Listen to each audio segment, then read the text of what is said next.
আসসালামু আলাইকুম সুপ্রিয় নবম দশম শ্রেণীর শিক্ষার্থীবৃন্দ, তোমাদের সবাইকে অষ্টম অধ্যায় রসায়ন এবং শক্তির আলোচনায় স্বাগতম জানাচ্ছি। আজকের ক্লাসে আমাদের প্রথমেই যে আলোচনার বিষয়বস্তুটি সেটি হলো ইলেকট্রোপ্লেটিং বা তড়িৎ প্রলেপন। ইলেকট্রোপ্লেটিং বা তড়িৎ প্রলেপন বলতে আসলে আমরা কি বুঝি বা এর ধারণাটা আমাদেরকে কেন পড়তে হচ্ছে, তড়িৎ বিশ্লেষণ করার ফলে কি কি উপকারিতা দেখা যায় বা তড়িৎ বিশ্লেষণের কি কি ব্যবহার যদি তোমাকে জিজ্ঞেস করা হয়, তাহলে প্রথমেই বলতে হয় ধাতুর বিশুদ্ধীকরণ তড়িৎ বিশ্লেষণের একটি প্রথম ব্যবহার এবং উত্তম ব্যবহার। তড়িৎ বিশ্লেষণের প্রথম এবং উত্তম ব্যবহার হচ্ছে ধাতুর বিশুদ্ধীকরণ। 2 নম্বর হলো ইলেকট্রোপ্লেটিং বা তড়িৎ প্রলেপন এবং 3 নম্বর হলো তড়িৎ বিশ্লেষণের মাধ্যমে উৎপাদিত যে পদার্থগুলো রয়েছে তাদের বাণিজ্যিক ব্যবহার। এই তিনটা ব্যবহার নিয়ে আমরা আলোচনা করব, তবে আমাদের মূল আলোচনা হচ্ছে ইলেকট্রোপ্লেটিং বা তড়িৎ প্রলেপন। ইলেকট্রোপ্লেটিংয়ের মাধ্যমে আসলে কি করা হয়? আসলে একটি ধাতুর উপর অন্য একটি কম সক্রিয় ধাতুর প্রলেপ দেওয়ার প্রক্রিয়াটাকে বলা হচ্ছে ইলেকট্রোপ্লেটন, এবং যে প্রক্রিয়াটার মাধ্যমে সেটা করা হয় সেটা হচ্ছে তড়িৎ বিশ্লেষণ প্রক্রিয়া। তড়িৎ বিশ্লেষণের মাধ্যমে একটি ধাতুর উপর অন্য একটি ধাতুর প্রলেপ দেওয়াকে ইলেকট্রোপ্লেটিং বলা হয়। এই কাজটা কেন করা হয়? ধাতুর উজ্জ্বলতা সৃষ্টির জন্য অথবা ধাতুকে কোনো ধরনের ক্ষয়রোধ থেকে বাঁচাতে ইলেকট্রোপ্লেটিং পদ্ধতি প্রয়োগ করা হয়। কোনো ধাতুর উজ্জ্বলতা সৃষ্টির জন্য অন্য একটি উজ্জ্বল ধাতুর প্রলেপ দেওয়া হয়, কারণ সবচেয়ে কম সক্রিয় ধাতু বাতাসের অক্সিজেনের সাথে বিক্রিয়া করে না। কোনো ধাতুর ক্ষয়রোধ করতে ওই ধাতুর উপর অপেক্ষাকৃত কম সক্রিয় ধাতুর প্রলেপ দেওয়া হয়।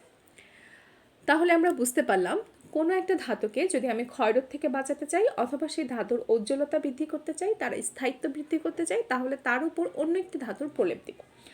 এখন কথা হলো, আমি যে ধাতুটি ব্যবহার করছি সেই ধাতুর এবং যেই ধাতুটি আমি প্রলেপ দিব সেই দুটির মধ্যে কোনটি বেশি সক্রিয় এবং কোনটি কম সক্রিয়। যেই ধাতুটি সবচেয়ে বেশি সক্রিয়, তার বেশি সক্রিয়তার কারণে সে বাতাসে অক্সিজেনের সাথে বিক্রিয়া করে ক্ষয়প্রাপ্ত হওয়ার সম্ভাবনা রাখে। অপরদিকে যেটি কম সক্রিয় ধাতু সেটি সহজে বাতাসের অক্সিজেনের সাথে বিক্রিয়া করবে না। তাহলে আমরা বেশি সক্রিয় ধাতুর উপর কম সক্রিয় ধাতুর প্রলেপ দিয়ে অবশ্যই বেশি সক্রিয় ধাতুটিকে ক্ষয়রোধের হাত থেকে বাঁচাতে পারি। আমরা এখন অনেকটা দেখা যায় ছিনতাইকারীদের ভয়ে বলো বা যে কোনো কারণেই ইমিটেশনের গহনার প্রতি এখন দিন দিন আকর্ষণ এবং এটার যেই চাহিদা সেটা দিন দিন কিন্তু বৃদ্ধি পাচ্ছে। ইমিটেশনের গহনা আসলে কি? নর্মাল একটি গহনাকে সেখানে গোল্ডের প্রলেপ দেওয়া হচ্ছে, একটা নিকেল বা ক্রোমিয়ামের প্রলেপ দেওয়া হচ্ছে, যার ফলে সেটা উজ্জ্বলতা বৃদ্ধি পাচ্ছে, যেটা দেখতে অনেকটা নর্মাল গোল্ডের মতোই হচ্ছে, যেটাকে বলা হচ্ছে গোল্ড প্লেটিং। স্বর্ণের প্রলেপ দেওয়া হচ্ছে এবং এতে খরচও কম হচ্ছে এবং আমরা খুব সহজেই নিরাপদভাবে গহনা ব্যবহার করতে পারছি। এটা হলো ইলেকট্রোপ্লেটিং পদ্ধতির আরেকটা ব্যবহার। আজকে আমরা যেটা আলোচনা করব, লোহার চামচের উপর সিলভারের প্রলেপ দেব।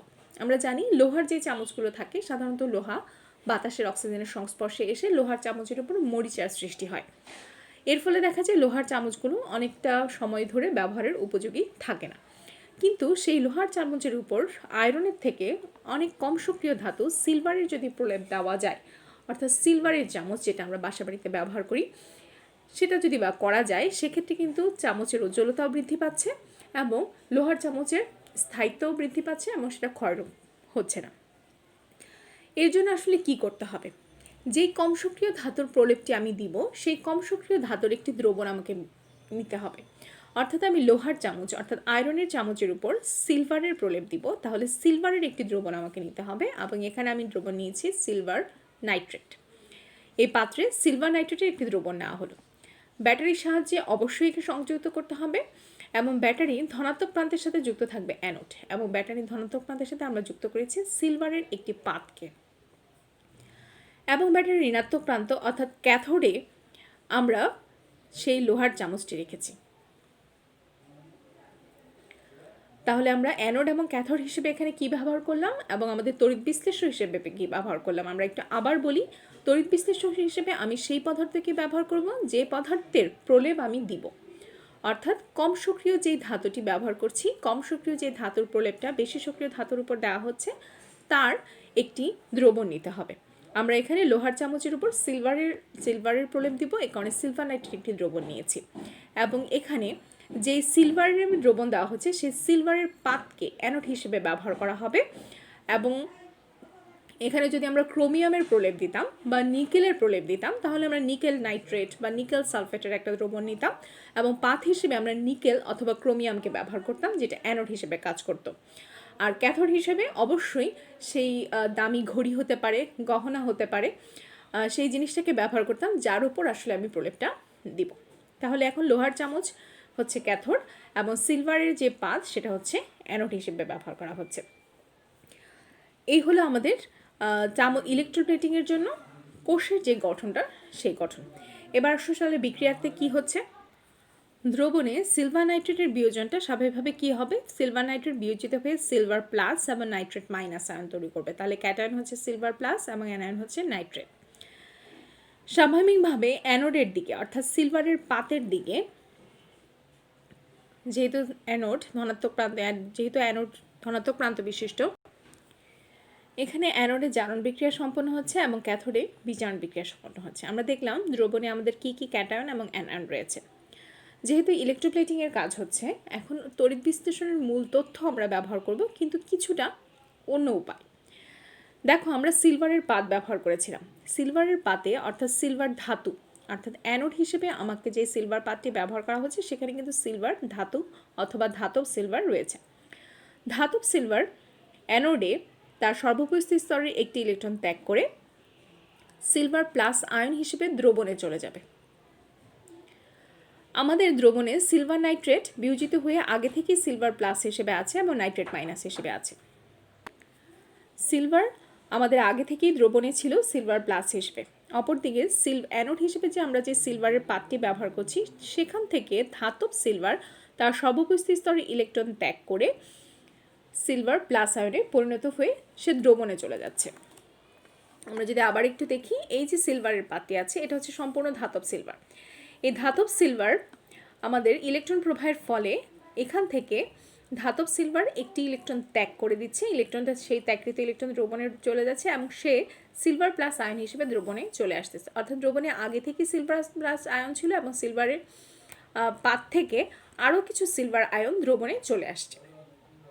এই সিলভার প্লাস আয়নগুলো পরবর্তীতে ক্যাথোডে যে লোহার চামচটা রয়েছে বা ক্যাথোড যেহেতু ঋণাত্মক প্রান্ত বিশিষ্ট, ক্যাথোডের দিকে আকৃষ্ট হবে এবং ক্যাথোডের দিকে আকৃষ্ট হওয়ার ফলে ক্যাথোড থেকে ইলেকট্রন গ্রহণ করে ধাতব সিলভারে পরিণত হবে এবং ক্যাথোডের সাথেই লেগে যাবে। দেখো, এই কথাটি এখানে লেখা আছে যে সিলভার আয়ন ক্যাথোড তড়িৎদ্বার থেকে ইলেকট্রন গ্রহণ করে ধাতব সিলভারে পরিণত হয়ে ক্যাথোডে লেগে যায়। এতে লোহার তৈরি জিনিসের উপর সিলভারের প্রলেপ পড়ে। তোমাদের পরীক্ষায় সিলভার নাইট্রেট বা লোহার তৈরি চামচের উপর সিলভার নাইট্রেটের প্রলেপ না দিয়ে তোমাকে বলতে পারে ক্রোমিয়ামের প্রলেপ অথবা নিকেলের প্রলেপ দেওয়া বা কপারের প্রলেপ দেওয়া।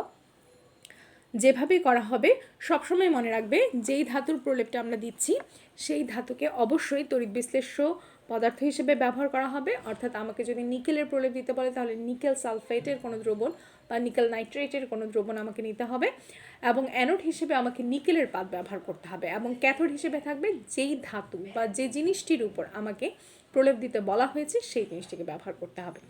এবং এখানে সম্পূর্ণ প্রক্রিয়াটি কি, এখানে আমি যে পাতটি ব্যবহার করছি অ্যানোড হিসেবে সেখান থেকে ধাতব ক্রোমিয়াম, ধাতব সিলভার, ধাতব নিকেল তার ইলেকট্রন ত্যাগ করে ধনাত্মক আয়নে পরিণত হয়ে দ্রবণে চলে আসবে ধনাত্মক আয়ন হিসেবে এবং এই সকল ধনাত্মক আয়নসমূহ ক্যাথোড থেকে ইলেকট্রন গ্রহণ করে সেই ধনাত্মক আয়ন বা নিকেল বা ক্রোমিয়াম যাই থাকবে সেটা হচ্ছে আমাদের ক্যাথোডে আমরা যেই পদার্থটি রাখবো তার উপর প্রলেপ হিসেবে লেগে যাবে। এভাবেই আমরা আসলে ইলেকট্রোপ্লেটিংটা করে থাকি।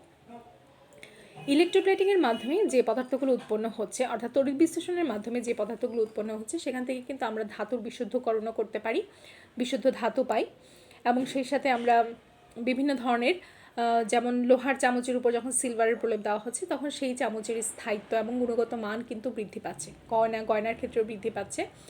এই জিনিসগুলোর বাণিজ্যিক ব্যবহার কিন্তু প্রচণ্ড হারে বৃদ্ধি পায়। এই কারণে দেখা যায় অ্যালুমিনিয়াম হালকা ধাতু হওয়ার কারণে বিমান তৈরিতে অ্যালুমিনিয়াম ব্যবহার করা হয়। লোহায় যেহেতু মরিচা পড়ে এই কারণে এটা ঠেকানোর জন্য এর উপর দস্তা অথবা ম্যাগনেসিয়ামের প্রলেপ অথবা সিলভারের প্রলেপ দেওয়া হয়। এই হলো আমাদের ইলেকট্রোপ্লেটিং সম্পর্কিত আলোচনা। আজকের ক্লাসে সবচেয়ে গুরুত্বপূর্ণ আলোচনা হচ্ছে গ্যালভানিক সেল অথবা ড্যানিয়েল সেল, যেটা তোমাদের পরীক্ষার জন্য খুবই গুরুত্বপূর্ণ একটি কোষ। জন ফ্রেডরিক ড্যানিয়েল 1836 সালে এই কোষটি প্রথম আবিষ্কার করেছিলেন। তার সম্মানে এই কোষকে বলা হচ্ছে ড্যানিয়েল। বিজ্ঞানীর নাম ছিল জন ফ্রেডরিক ড্যানিয়েল। 1836 সালে এই কোষটি আবিষ্কার করেছিলেন এবং তার নাম অনুযায়ী এই কোষের নামকরণ করা হয়েছে।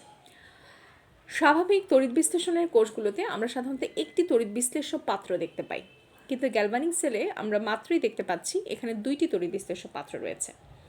দুটি কাঁচ অথবা চীনামাটির পাত্রের একটাতে অবশ্যই জিঙ্ক সালফেটের দ্রবণ এবং অপরটিতে কপার সালফেটের দ্রবণ নেওয়া হয়ে থাকে।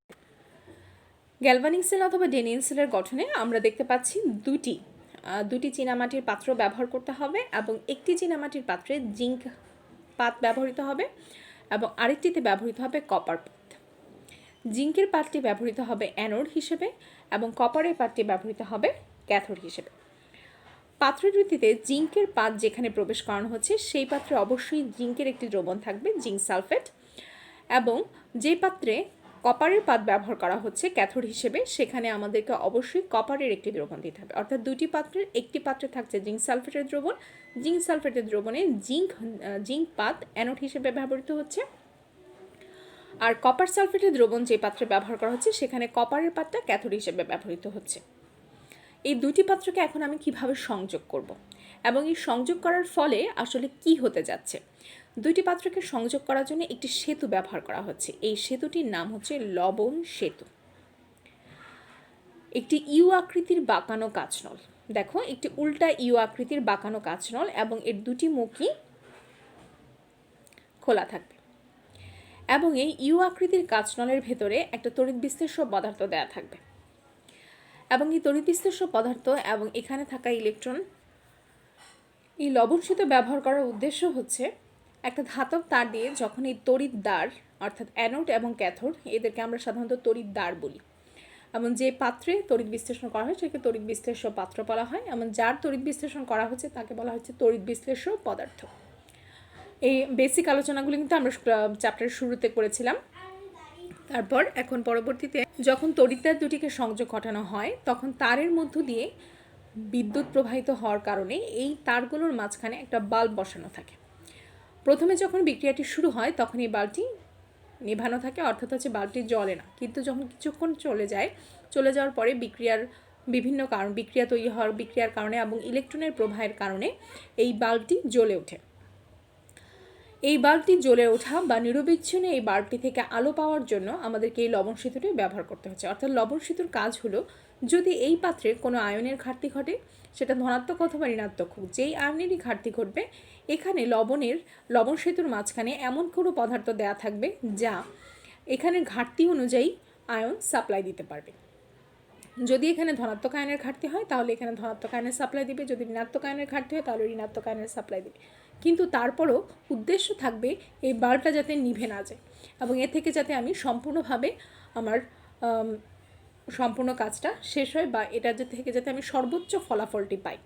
অর্থাৎ যদি এমন হয় যে বিক্রিয়াটা শুরু হলো, বাল্বটা জ্বলে উঠলো এবং কিছুক্ষণ পরে বিক্রিয়াটা বন্ধ হয়ে গেল এবং বাল্বটি নিভে গেল, জিনিসটা যাতে এরকম না হয়, লবণ সেতুর ব্যবহার যে দীর্ঘ সময় ধরে আমি নিরবিচ্ছিন্ন বিদ্যুৎ প্রবাহ যাতে পেতে পারি, এ কারণেই আসলে লবণ সেতুটা ব্যবহার করা হচ্ছে। এবার আমরা চলে যাচ্ছি মূলত এখানে আসলে কি ধরনের বিক্রিয়াগুলো হচ্ছে অ্যানোডে এবং ক্যাথোডে সেটা নিয়ে আলোচনা করার জন্য। আমরা দেখতেই পাচ্ছি জিঙ্ক পাত হিসেবে অ্যানোডকে ব্যবহার করা হচ্ছে এবং যে পাত্রটি দেওয়া হয়েছে সেই পাত্রে জিঙ্ক সালফেটের দ্রবণ রয়েছে।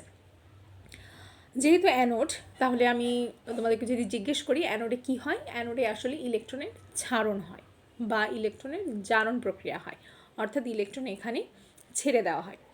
তাহলে এই যে জিঙ্ক পাত রয়েছে, যেহেতু এটা ধাতুর বৈশিষ্ট্য কি? ধাতুর বৈশিষ্ট্য হলো তার সর্বোপস্থিত স্তরে এক বা একাধিক ইলেকট্রন ত্যাগ করে সে নিষ্ক্রিয় গ্যাসের ইলেকট্রন কাঠামো অর্জন করতে চায়। অর্থাৎ ধাতুর বৈশিষ্ট্য হলো ইলেকট্রন ত্যাগ করা। ইলেকট্রন ত্যাগ করার প্রবণতা ধাতুর মধ্যে রয়েছে। যেহেতু অ্যানোড, সে কারণে অ্যানোডে এখানে জারণ প্রক্রিয়া অবশ্যই হবে। জারণ প্রক্রিয়া হওয়ার কারণে অ্যানোডে এখানে জিঙ্ক দুটি ইলেকট্রন ত্যাগ করবে, দুটি ইলেকট্রন ত্যাগ করে জিঙ্ক 2+ আয়ন হিসেবে এই দ্রবণে চলে আসবে। এবার জিঙ্ক অ্যানোড থেকে যেই দুটি ইলেকট্রন আসা দুটি ইলেকট্রন কপার তড়িৎদ্বারে প্রবেশ করবে এই যে ইলেকট্রন দুটি আসলো সেই ইলেকট্রন দুটি এই তারের মাধ্যমে কপার তড়িৎদ্বারে চলে আসলো। এই তড়িৎদ্বারে কপার সালফেট দ্রবণের কপার 2+ আয়ন আগে থেকেই আছে। কপার 2+ আয়ন ক্যাথোড থেকে, যেহেতু ক্যাথোড ঋণাত্মক আয়ন বিশিষ্ট এবং ক্যাথোডেও যথেষ্ট ইলেকট্রন রয়েছে এবং এখানে জিঙ্ক থেকে যেহেতু দুটি ইলেকট্রন ত্যাগ হয়েছে, এই ত্যাগকৃত ইলেকট্রন কিন্তু এই তারের মধ্য দিয়ে কপারের এই সেলের মধ্যে চলে এসেছে। তাহলে এখানে দ্রবণে থাকা আগে থেকে, যেহেতু আমরা কপার সালফেটের দ্রবণ নিয়েছি, তাহলে দ্রবণে আগে থেকে আমাদের কপার 2+ ছিল এবং সালফেট আয়ন ছিল। আগে থেকে থাকা কপার 2+ আয়ন এই ক্যাথোড থেকে ইলেকট্রন গ্রহণ করে নেবে এবং ইলেকট্রন গ্রহণ করে সে ধাতব কপারে পরিণত হবে। তাহলে আমরা একটু বিক্রিয়াগুলো দেখি। অ্যানোডে জারণ বিক্রিয়া হচ্ছে জিঙ্ক থেকে দুটি ইলেকট্রন ত্যাগ করে জিঙ্ক 2+ এবং ক্যাথোডে বিজারণ বিক্রিয়া হচ্ছে কপার 2+ দুটি ইলেকট্রন গ্রহণ করে ফেললো এবং কপার আয়নে পরিণত হলো। তাহলে আমাদের সামগ্রিক যে কোষ বিক্রিয়াটা তার আছে zinc plus copper 2+, zinc 2+ plus copper. আমরা যেহেতু গ্যালভানিক সেল বা ডেনিয়েল সেল নিয়ে আলোচনা করছি, এই সেলের একটা বিশেষ বৈশিষ্ট্য হলো লবণ সেতু, সেটা কিন্তু আমরা শুরুতেই বলে নিয়েছিলাম। তাহলে লবণ সেতুতে আমরা বলেছিলাম এমন একটি রাসায়নিক পদার্থ থাকবে যেটা আসলে যার কাজ হলো মূলত যেখানে অর্থাৎ যখন ক্যাথোড বা অ্যানোড অথবা জিঙ্কের পাত্রে বা কপারের পাত্রে যখন যেই আয়নের ঘাটতি হবে সেই আয়নের সাপ্লাই দিবে। এবং এটার গঠনটা হচ্ছে দুই মুখ খোলা ইউ আকৃতির একটি নল থাকবে এবং যেটা দুইটি পাত্রের মধ্যেই নিম্নজিত থাকবে এর মুখটি, এবং এর মধ্যে যেই পদার্থটি থাকবে বা যেই তড়িৎ বিশ্লেষ্য থাকবে সেটা নিষ্ক্রিয় থাকবে। সেটার কাজ হলো শুধুমাত্র আয়ন সাপ্লাই করা, অন্য কোনো ধরনের রাসায়নিক বিক্রিয়াতে সে অংশগ্রহণ করবে না। এখন কথা হলো কিভাবে সেই বিক্রিয়াটা সম্পন্ন হয়। আমরা যদি আরেকবার খেয়াল করি, জিঙ্কের যে পাত্রটি ছিল অ্যানোড, এখানে জারণ প্রক্রিয়া সম্পন্ন হওয়ার জন্য ধাতব জিঙ্ক ইলেকট্রন ত্যাগ করে জিঙ্ক 2+ হিসেবে আয়নে আসছে। আমরা কিন্তু একটা দ্রবণ নিয়েছিলাম জিঙ্ক সালফেটের, এখানে দ্রবণ নিয়েছিলাম কপার সালফেটের। খেয়াল করে দেখো, জিঙ্ক 2+ এবং কপার 2+ দুটাই ধনাত্মক আয়ন, দুইটি দ্রবণেই সালফেট আয়নকৃত রয়েছে। আমরা বললাম যে ধাতব জিঙ্ক দুইটি ইলেকট্রন ত্যাগ করে ফেললো এবং সেই দুইটি ইলেকট্রন এই তারের মাধ্যমে প্রবাহিত হয়ে কপার দণ্ডে আসলো এবং কপার দণ্ডের আগে থেকে থাকা দ্রবণে কপার 2+ এই দণ্ড থেকে কপার আয়ন নিয়ে ধাতব কপারে পরিণত হয়ে গেল এবং এই ইলেকট্রনের প্রবাহের ফলে মাঝখান দিয়ে আমার বিদ্যুৎটা জ্বলে উঠল। কিন্তু এই প্রক্রিয়া অনেকক্ষণ চলার ফলে কি হবে? অনেকক্ষণ চলার ফলে এই ধাতব যে অ্যানোডটি আছে এটা আস্তে আস্তে ক্ষয়প্রাপ্ত হতে থাকবে এবং এখান থেকে জিঙ্ক ইলেকট্রন ত্যাগ করবে এবং ত্যাগ করে জিঙ্ক 2+ আয়নে পরিণত হতে থাকবে। সালফেটের আয়নের কিন্তু কোনো ধরনের পরিবর্তন হচ্ছে না, অর্থাৎ সালফেট আয়নের ঘনমাত্রা বা এর পরিমাণ কিন্তু বৃদ্ধি পাচ্ছে না। দ্রবণে জিঙ্ক 2+ আয়নের পরিমাণ প্রচণ্ড পরিমাণে বৃদ্ধি পেয়েছে, অর্থাৎ ধনাত্মক আয়নের পরিমাণ বৃদ্ধি পাচ্ছে এবং সালফেটের পরিমাণটা কমে যাচ্ছে। তার মানে এখানে ঘাটতি হচ্ছে ঋণাত্মক আয়নের। লবণ সেতু এই বাল্বটা যাতে নিরবিচ্ছিন্নভাবে জ্বলতে পারে, এ কারণে তখন লবণ সেতুর কাজ হবে এখান থেকে ঋণাত্মক আয়ন হিসেবে ক্লোরাইড আয়নের সাপ্লাই দেয়। আমরা এখানে একটা নিষ্ক্রিয় পদার্থ হিসেবে পটাশিয়াম ক্লোরাইড নিতে পারি। পটাশিয়াম ক্লোরাইড বা যে কোনো ধরনের আগার দ্রবণ নেওয়া যায়, যেখান থেকে পটাশিয়াম ক্লোরাইড দ্রবণ লবণ সেতুর দুই মুখ থেকে পরোক্ষভাবে তড়িৎ বিশ্লেষ্য দ্রবণকে সংযোগ দেবে। অ্যানোডিক দ্রবণে যতগুলো ধনাত্মক চার্জ বেশি হবে, লবণ সেতু থেকে এখানে যেহেতু জিঙ্কের আয়নটা বেশি হয়ে যাচ্ছে, তখন ধনাত্মক আয়নের পরিমাণ বেশি হয়ে যাচ্ছে, তখন লবণ সেতু থেকে ঠিক ততগুলো ঋণাত্মক আয়ন এসে এই চার্জগুলোকে ব্যালেন্স রাখার চেষ্টা করবে। ফলে অ্যানোড এবং ক্যাথোড উভয় দ্রবণের মধ্যে তড়িৎ নিরপেক্ষতা বজায় থাকবে। আবার দেখো, এখানে যেহেতু ঋণাত্মক আয়নটি চলে আসছে এবং কপার 2+ কপার আয়নে পরিণত হয়ে যাচ্ছে, তাহলে এখানে কিন্তু ধনাত্মক আয়নের ঘাটতি হয়ে যাচ্ছে। আমাদের দ্রবণে প্রচণ্ড অনেকগুলো কপার 2+ ছিল।